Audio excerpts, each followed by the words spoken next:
Good morning, everyone. Thank you so much for joining our webinar. We're just going to give folks one more minute to hop on before we get started.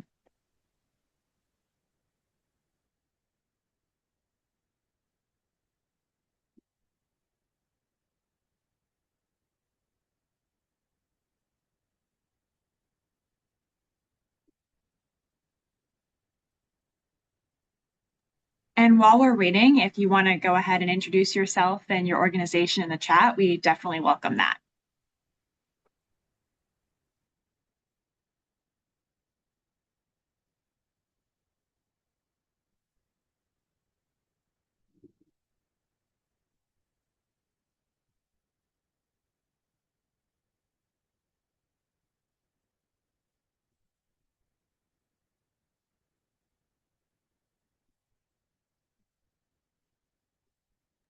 All right, it's 11:02, so why don't we go ahead and get started?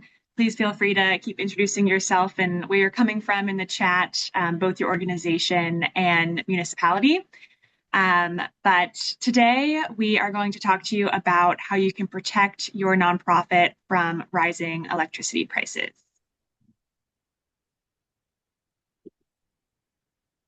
So who this webinar is for? It is for nonprofit organizations interested in exploring solar options for their buildings.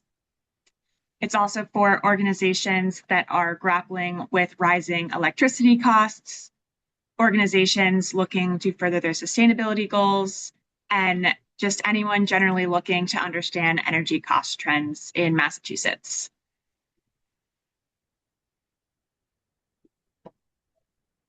So now we're going to move on to introductions. Agenda for today, we're going to be talking about the problem of runaway and rising energy costs, and then how reliable solar energy can be the solution. We're going to talk about why now is the time to act, next steps to pursue solar, and then we will make sure to leave time for Q&A at the end. If you do have a question come up while we're presenting, please feel free to use the Q&A function to input your question, and we'll be sure to get to it at the end of the presentation.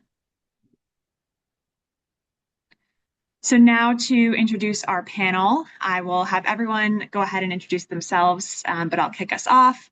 I'm Amanda. I am the Clean Energy Program Manager at Green Energy Consumers Alliance.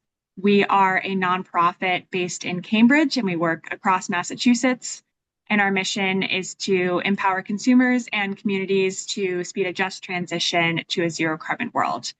So we're big fans of clean energy and do a lot of consumer education to encourage that transition. And I will pass it off to Lindsay to introduce herself. Thanks, Amanda. Good morning, everyone. My name is Lindsay Griffin. Use she, her pronouns. I'm based in Boston. I'm the Northeast Regulatory Director for Vote Solar. And Vote Solar is a nonprofit advocacy organization working at the state level across the U.S. to advance equitable clean energy policies. So in my role, I focus on primarily regulatory interventions with a light touch on legislation in Massachusetts and Connecticut. And I'm really fortunate and grateful to be in space with you all today. I'll pass it over to Madeline. Thanks, Lindsay. Hi, everyone. My name is Madeline Barr. I'm the Chief Growth and Impact Officer and a co-founder at Resonant Energy. We are a Boston-based solar provider with a focus on serving institutional nonprofits and multifamily affordable housing. I'll pass over to Nevin. Thank you. Good morning. My name is Nevin Lorden. I'm a project manager at the East Boston Community Development Corporation. And we are an affordable housing development and management nonprofit here, as our name would suggest, in East Boston. So good to be with you all this morning. Great. And with that, I think we can pass it over to Lindsay to talk about runaway energy costs. Thanks, Amanda. Sorry, trying to minimize my screen here so I can see everything. So I'm going to largely focus on the graphs that we present today. There's about 6 graphs over 4 slides, recognizing it's a Friday morning and I want to make this as engaging as possible and reduce the amount of reading and listening that you'll have to do at the same time. That being said, if there's any questions in the chat, I probably won't be able to see them while I'm speaking, but if you're available to come off mute or save it for the end, happy to answer any questions there. So with this graph you're seeing here, I really want to start with an honest picture because everyone on this call with your respective nonprofits deserve the type of candor that's going to come from this conversation. And because a full picture is more encouraging than what you've probably seen in recent headlines. Yes, the federal policy environment has shifted in ways that will negatively impact solar. The Inflation Reduction Act, tax credits, which is sort of really the impetus of this call, that turbocharged clean energy deployment are seriously being wounded and driven down faster than anyone anticipated, unfortunately. That will hurt the industry. It's going to impact solar companies' ability to survive. Deployment will slow, and you can see that clearly in the chart on your screen. So what you're seeing here is that there's a visible downtick in projected installations beginning this year in 2026, and it continues through the forecast period. That's real, and I'm unfortunately not going to have to minimize that. But here is sort of the theme of what I want you to hold on to, is that solar is not going to go away. 3 fundamental forces will keep it going. The cost of solar has dropped so dramatically over the past decade that it is now one of the most attractive energy investments available, independent of subsidies, so absent of your ability to utilize that tax credit, but recognizing that is a make or break situation for some projects moving forward. Second, electricity prices are high and climbing. Customers, including nonprofits like yours, are actively seeking ways to reduce that burden, and solar has a broad cross-partisan public support. It is not a partisan issue, it really is a practical one. And this trend line that you're seeing here will change, but the trajectory is not so much a cliff, but rather a recalibration. And within that calibration, there is a narrow and sort of time-sensitive window of opportunity that we're hoping to walk you through today. So what this means for New England, if you could switch to the next slide, please. So this is a graph. What we're going to look at here now is more of a larger picture. So let's look at what is driving solar's resilience, even in a tougher policy environment that we're sort of experiencing now, because this graph tells 2 stories at once. Oh, excuse me, sorry. This is supposed to be slide 8. Could you go to the next one? Thanks. Yep, there we go. Just needed. Yep. Okay. So the slide that you're seeing on the graph that you're seeing on the left, you can see that solar and storage has dominated new electric generating capacity additions for the last several years. Natural gas, coal, other fossil fuels are a very shrinking share of what gets built. And this is an intentional structural shift in how we've been building the grid, and it's not going to reverse course. On the right graph, you'll see is the reason why. What you see is the installed cost of solar that has fallen dramatically. Commercial solar prices today are roughly half of what they were a decade ago. And the economics work because the technology works. And the single most powerful economic principle underlying all of this is simple. This is what I would like everyone to take away with. The cheapest energy is the energy you produce and consume on site. When a solar system generates power on your roof and you use it inside of your building, you don't have to pay that utility markup on it. The power is yours at the lowest possible cost. And it's not a subsidy story. It's a physics and economics story, and it doesn't go away when those tax credits expire. Next slide, please. Thanks. So I want to take a moment to celebrate something that does not get enough recognition, and that is ISO New England. The ISO, you might hear of it, is the Independent System Operator of New England, which is the grid operator.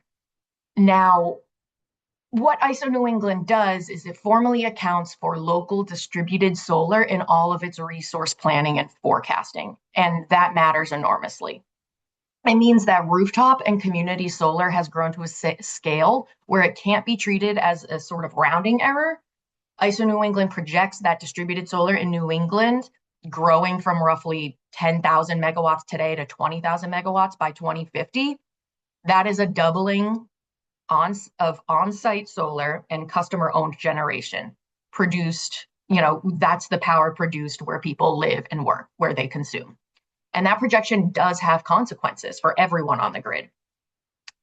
In 2019, I believe, a study that our organization, Vote Solar, commissioned with Renewable Energy Vermont and Clean Energy New Hampshire, was conducted by Synapse Energy Economics, found that in 2014 and 2019, local solar saved New England ratepayers over $1 million through wholesale price suppression. So whether you had solar or not, you benefited. And the term wholesale price suppression might not be something that the average audience understands, but just to further explain it a little bit, it's the effect that solar has on lowering the price that utilities and grid operators, such as ISO New England, pay for electricity in bulk. And those savings flow through to everyone's bills.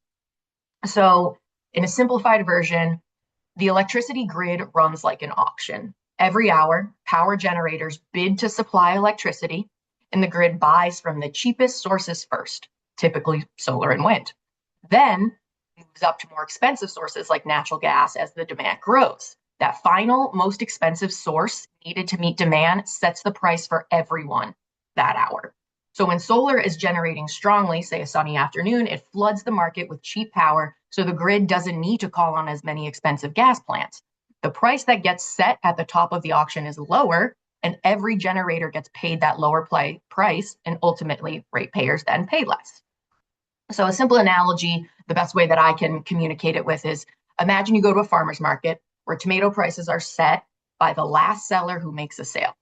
If 10 extra vendors show up with cheap tomatoes and the last sale happens at a lower price, and everyone buying tomatoes that day benefits, not just the people who bought from the cheap vendors. And this is exactly what the Synapse study documented. $1 billion in savings to New England ratepayers, most of whom had no solar of their own, simply because enough solar existed on the grid to push down that auction price. If you could go to the next slide, please. There's got to be a good click again. Thank you. So this slide illustrates that mechanism directly.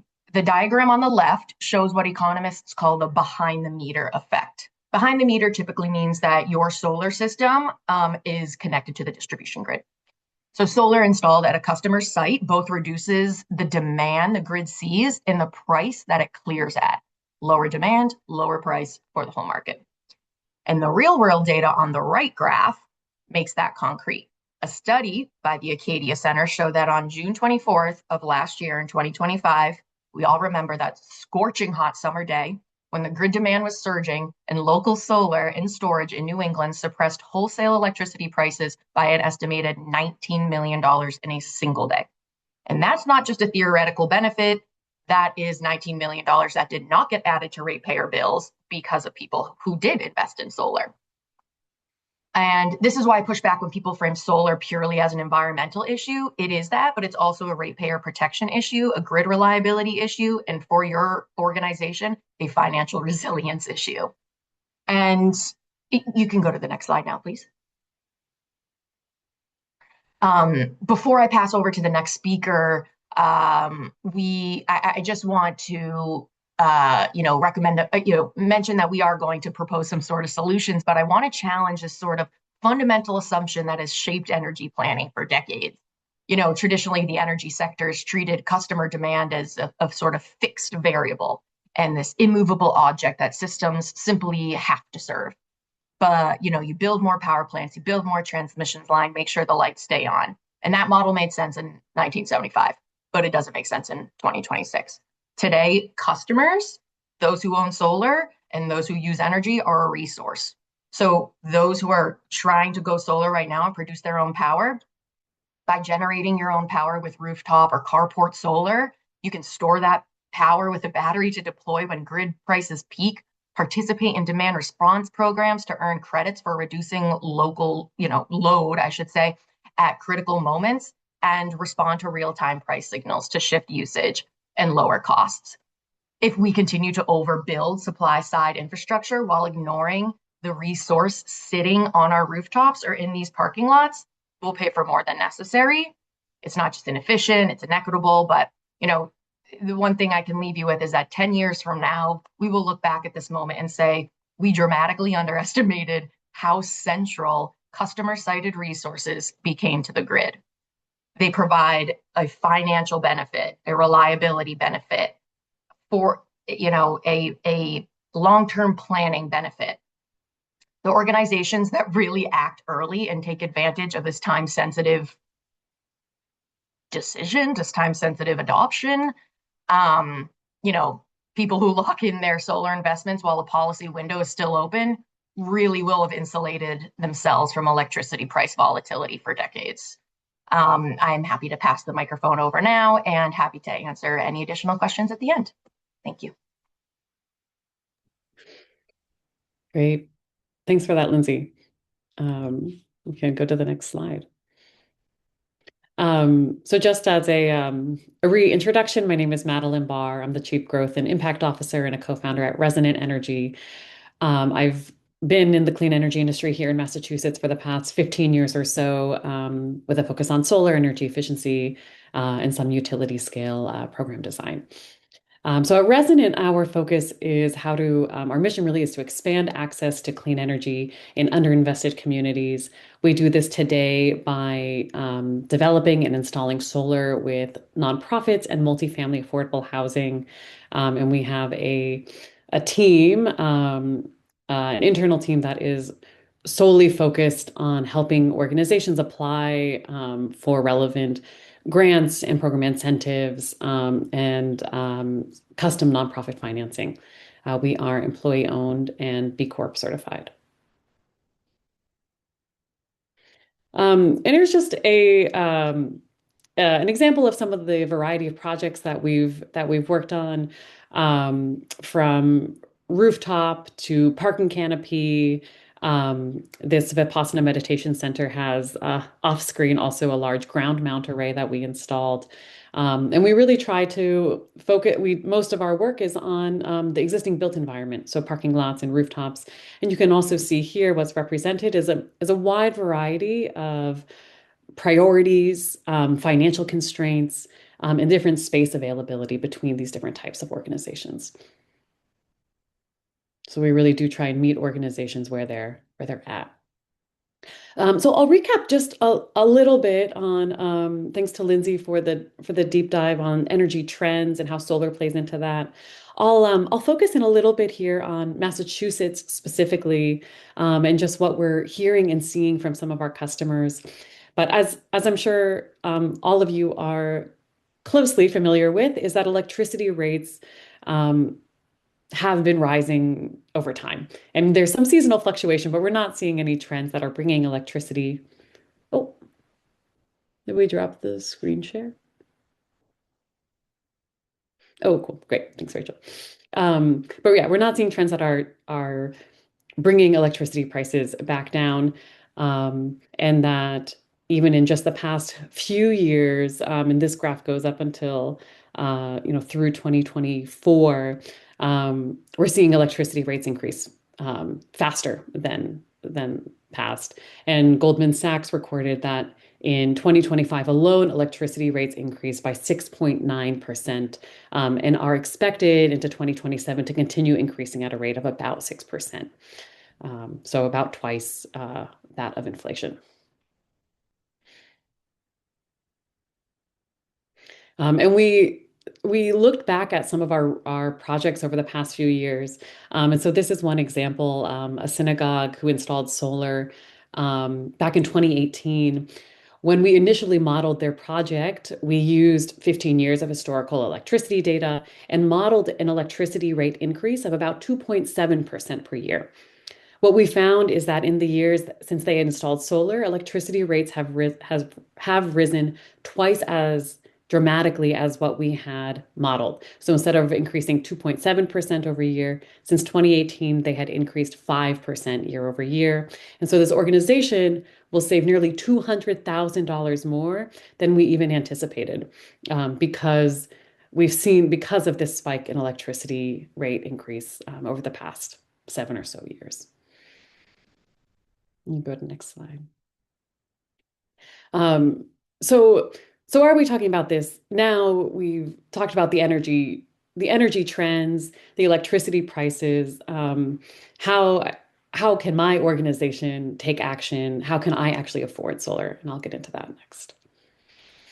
So there are a number of incentives. And Massachusetts is really one of the best states to go solar.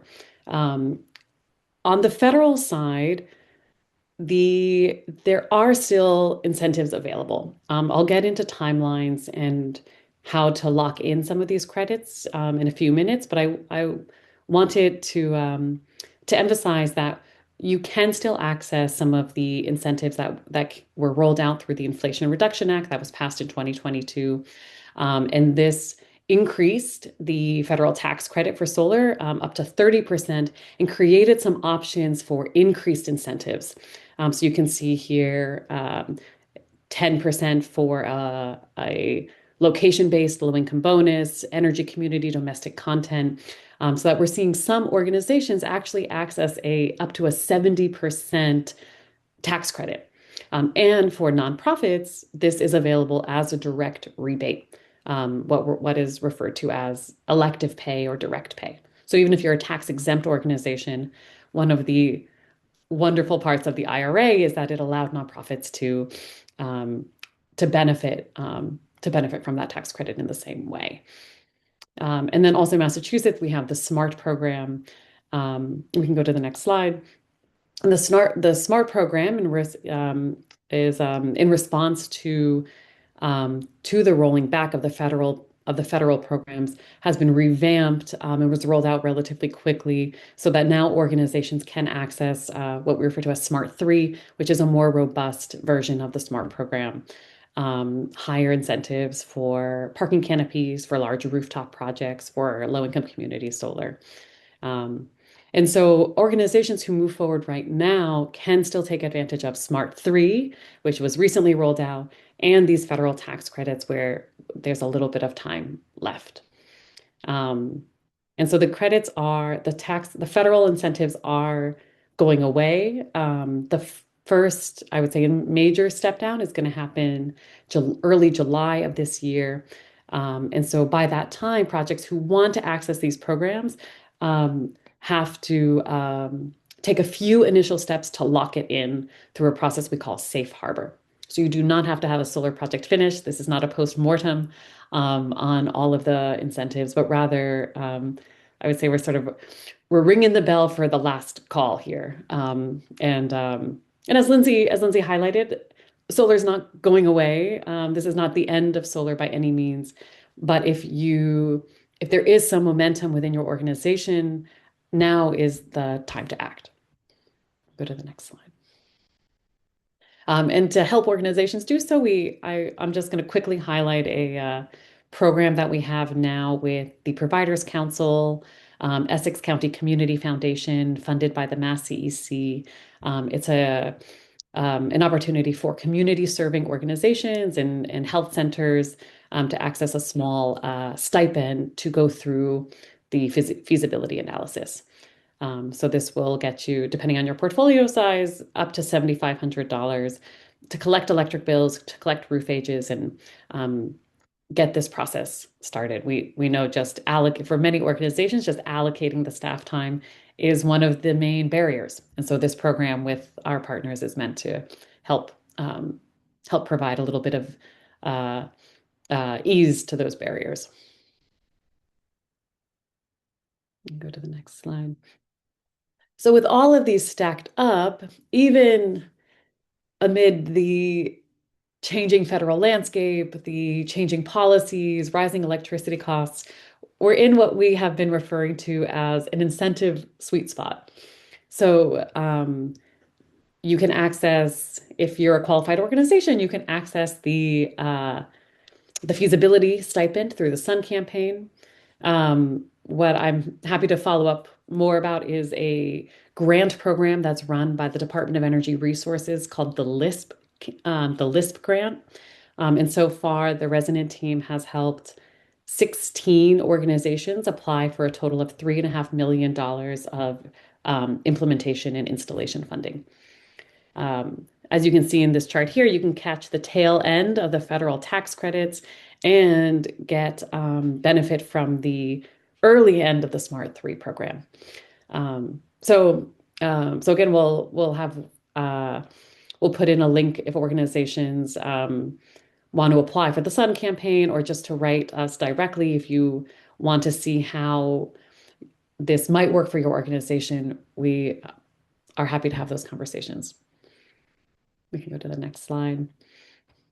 And so just so how they stack up for one particular organization, Grow Associates, who came in through the Providers Council and applied to the Sun campaign and got a totally free solar system.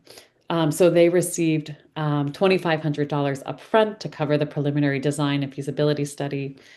We helped them apply for the LISP grant where they won $500,000 that was reimbursed in year one. Their tax credit will be about nearly $300,000. That is a reimbursement again, so they'll get it as a rebate once the system is installed. And then the SMART program, which comes in monthly direct cash payments to your organization, will total nearly $700,000 over 20 years. So really, and it's not they didn't get this by winning the lottery. They got this because they raised their hand and said that they wanted to move forward, and we helped them move through these steps. So it's feasible for your organization as well. And so their lifetime savings will be nearly $3 million, and break even in year one is hard to beat. So I'll pause here and let Nevin speak to a really cool and innovative project that East Boston CDC is doing with a number of partners, and this is a very exciting partnership between Resonant and East Boston CDC and Green Energy Consumers Alliance that brought in resources, some of the bonus tax credits to make solar happen in East Boston. I'll pass to Nevin to share that story. Great, thank you, Maddie. So I think I'll just start off with kind of a little bit of background about our organization. So as I mentioned at the start, so we are a nonprofit, the East Boston Community Development Corporation. We were founded in 1970 out of joint efforts between the East Boston Neighborhood Council and the Planning Office for Urban Affairs of the Roman Catholic Archdiocese of Boston. And pretty much ever since our inception, we've demonstrated our commitment to local improvement and development here in the neighborhood. And while our exact areas of focus have changed a little bit over the years, kind of housing has always been at the heart of kind of everything that we do. And especially in today's landscape here in the Boston area, kind of this focus on housing, we think matters now more than ever.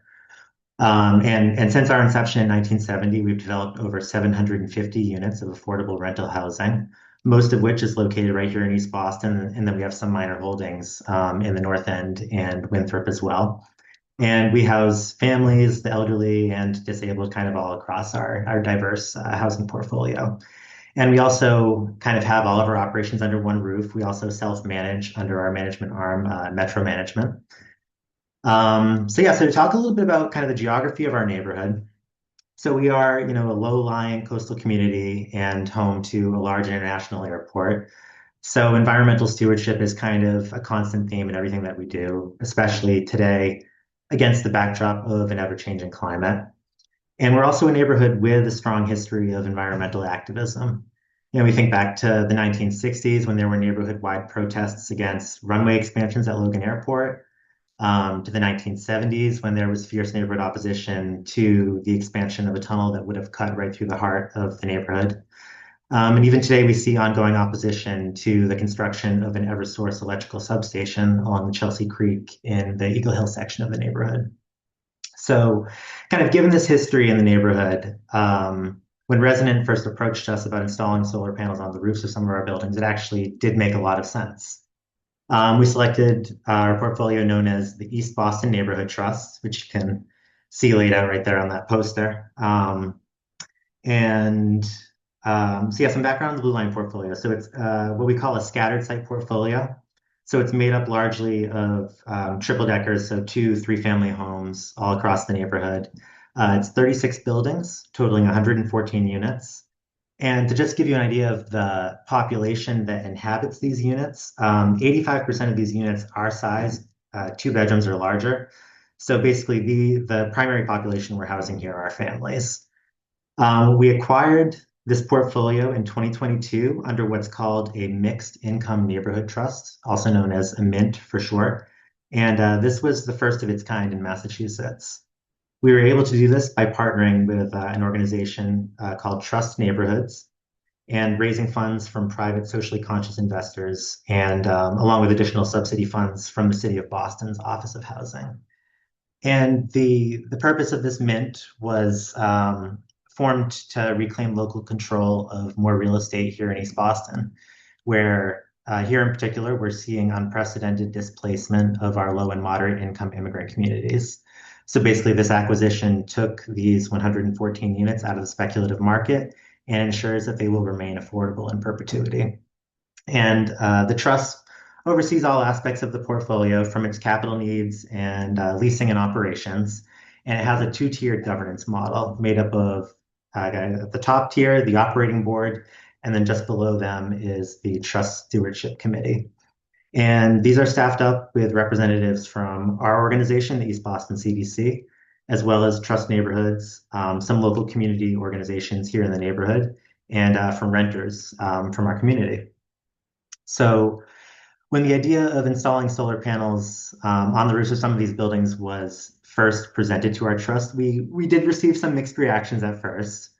The Trust Stewardship Committee tier of the trust, and those are mostly made up of the community group representatives and local renters from here in the community. We're very excited at the prospect.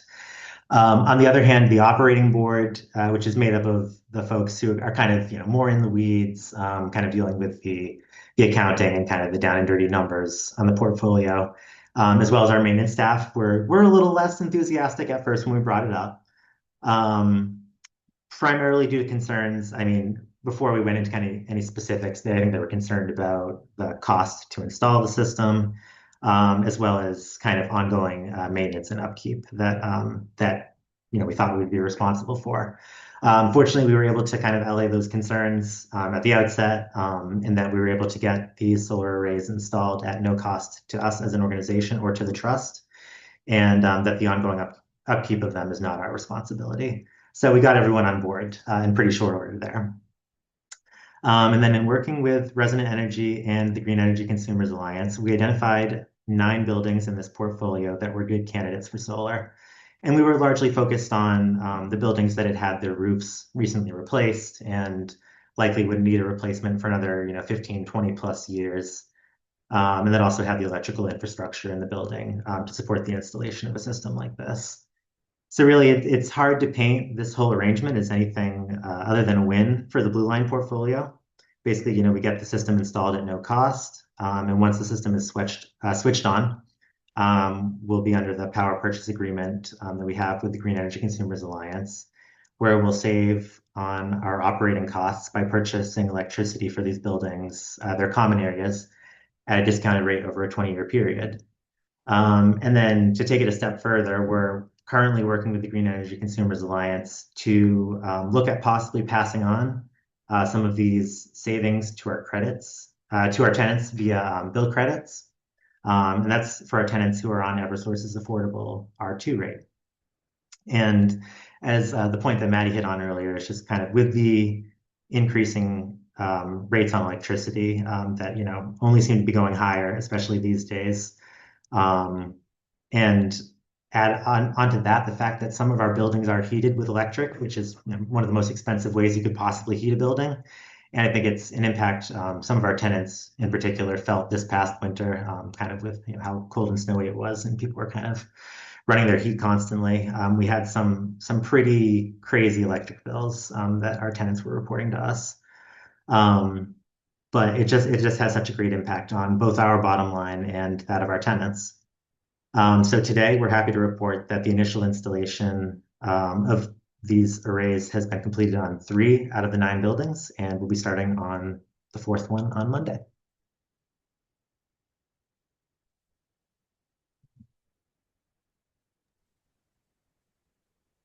Great. Thanks so much for that, Nevin. Yeah, of course. Yeah, and for those who want to track the progress of it, we'll certainly be sharing out progress updates as we go and once we finish up the installation.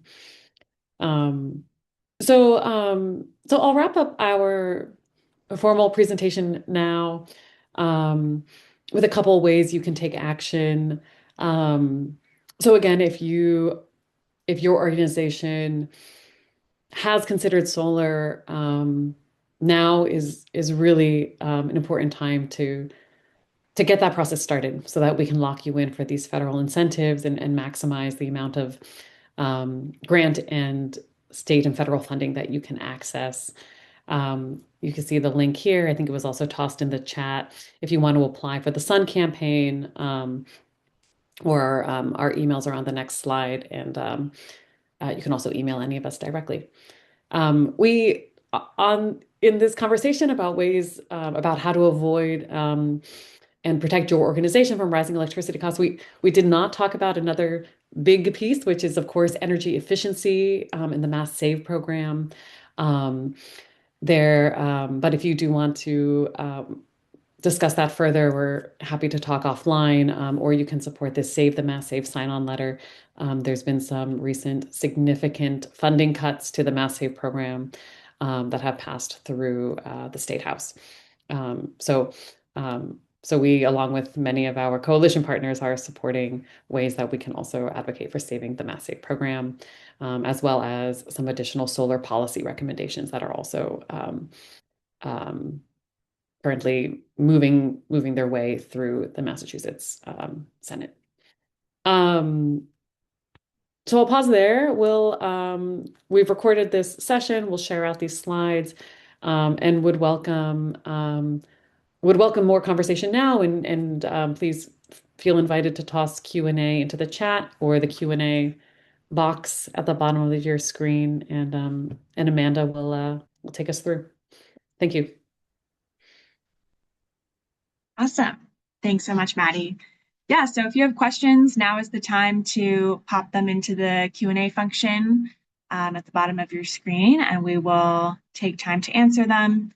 Right now, it looks like we have one question from Jim asking, how does the auction fit with the power purchase agreements that renewable sources often enter with utilities? And it looks like both Lindsay and I took a stab at answering that. I think we might have had 2 different interpretations of your question, Jim.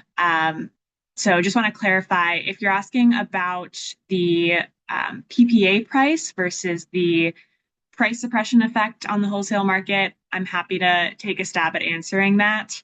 It can get pretty technical pretty fast. But basically, so everyone's aware, as Lindsay was mentioning, renewable energy is paid for via a fixed power purchase agreement between the utility and the developer, where we know what we're paying over the course of the contract, usually 20 to 30 years. And at the same time, renewable energy also gets bid into the wholesale market at near zero, since renewables don't have to recover their fuel costs like oil and gas do. And so that brings down the overall wholesale market price, as we have to call on less dirtier and more expensive fossil fuels, thanks to those renewables coming online. At the same time, utilities are indirectly exposed to that market price, and then they have to bridge the gap between what they've agreed to pay with the power purchase agreement price and that price suppression effect on the wholesale market price. So the difference between the two ends up being what gets passed on to the consumer's supply side of their utility bill. So it gets technical pretty fast, but another way to think of it is gross versus net costs. So the gross cost would be the PPA price, and the net cost would be the PPA price minus the price suppression effect on the wholesale market. And that's what the consumer ultimately ends up paying. So I hope that answers your question, Jim, and let me know if that's not what you were asking, but that's how I interpreted it. Um, but that aside, let's see, what other questions do we have? It looks like for the East Boston example, are the installations across multiple buildings in the portfolio, each considered as separate projects for smart incentive purposes? Maddie or Nevin, do you want to jump in on that? Yeah, I can take that. They are all individual projects. So they all will be getting separate individual smart incentive. We applied for individual applications for all of them. They all have individual smart meters. Um, yeah, so they're fully scattered site, individual projects. Awesome. Yeah. And then what are the requirements for safe harboring the tax credit? Is it still possible to do this before July 4th? Yeah, I could take that one also. Yeah, great question. It is definitely still possible to do this for projects that want to safe harbor. Um, the the key step that has to happen is that the project has to sign a contract and make a minimum of a 5% down payment on the solar project. The owner of the solar project has to demonstrate that they have started construction, and the IRS has released guidance that this is what they mean by starting construction. Um, and if your organization is interested in doing a no cost, there still has to be a 5% payment made. But it's not by your organization. It would be made either by Resonant and our impact financing partners. Um, so to get ready for that step, what we're encouraging organizations to do is connect with us. We'll have an introductory call. Start looking at your sites and getting together the information needed for a preliminary contract, to get then the payment in by July 4th. So definitely still time, but we are coming up on crunch time here. Great, thanks for that answer. All right, it looks like we have some questions actually coming in through the chat. So Linda Stout asked, do the projects you have discussed include storage? They do not include storage. Yeah, storage is some we have done projects that include on-site storage. Um, right now, organizations that are interested in storage, I would say, are doing it from a mission alignment sort of approach, to have a building that is a resilient community center building. Storage is still quite expensive, and like the technology and sort of how it is, how we make it compatible with the different utility connected solutions programs is it's still a little bit sort of cumbersome. But for those interested in storage, we're happy to speak about that further. In fact, the tax credit is going away for solar PV, but actually not going away for storage. So I think storage will begin to play a bigger role in the clean energy landscape in Massachusetts. Great. And then Maddie, can you speak to where Resonant works? It looks like someone might be joining from Texas. Love that. We're not in Texas.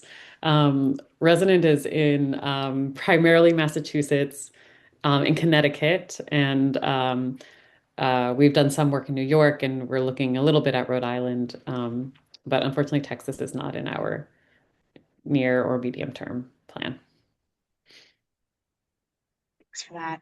And then Jim, it looks like, followed up clarifying that he's heard opponents of renewables say that PPA prices can be expensive. And so he's trying to figure out how to answer that objection. So, Jim, I hope that my and Lindsay's explanation of the price suppression effect and how that ties into the PPA is helpful. The other thing I would mention is that a key benefit of renewables, and Lindsay, feel free to jump in here, is that it's a fixed price where you know what you're paying for 20 to 30 years. Whereas fossil fuel prices are extremely volatile and extremely dependent on geopolitical events. Like we saw when Putin invaded Ukraine, we saw electricity prices here in our region skyrocket. And we're seeing the same thing now with the US war with Iran. So it's really about price predictability and knowing what we're going to pay. Whereas fossil fuel prices are going to always be going up and down, and you won't have that reliability impact that renewables offer. So I don't know if any of the panelists want to add to that, but that's what I would say for Jim. What I'll add is you folks might be aware that there was recently an article in the Boston Globe arguing that solar is making electricity more expensive, specifically for low-income residents. And I believe both Vote Solar and Resonant Energy submitted letters to the editor on that. That I think were very succinct responses to those concerns. So also happy to either circulate those. Maybe I'll send them to you directly, Jim. But yeah, happy to send that around as for that discussion.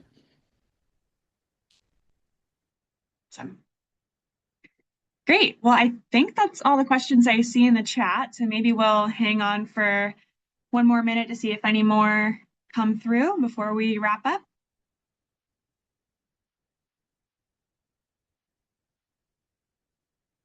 So yeah, feel free if you have any last minute questions, feel free to throw them in. We've got time until 12 to answer any questions that you might have.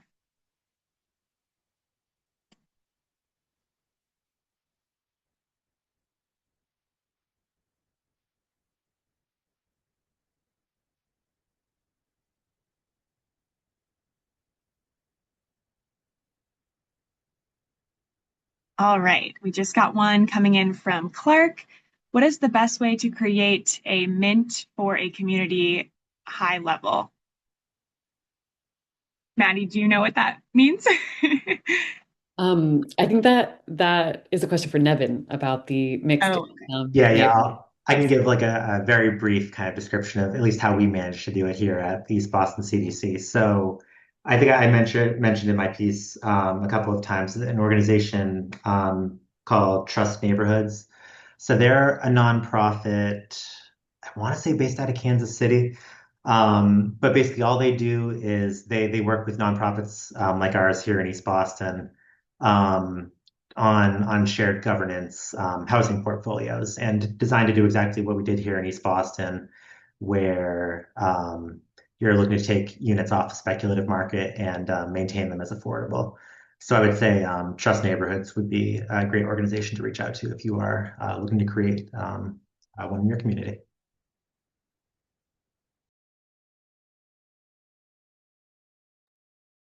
great. Thanks, Nevin. Awesome.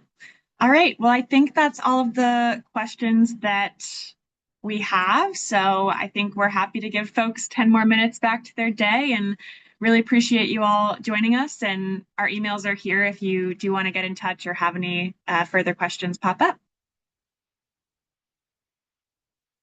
All right. Thanks so much, everyone. Great. Thank you.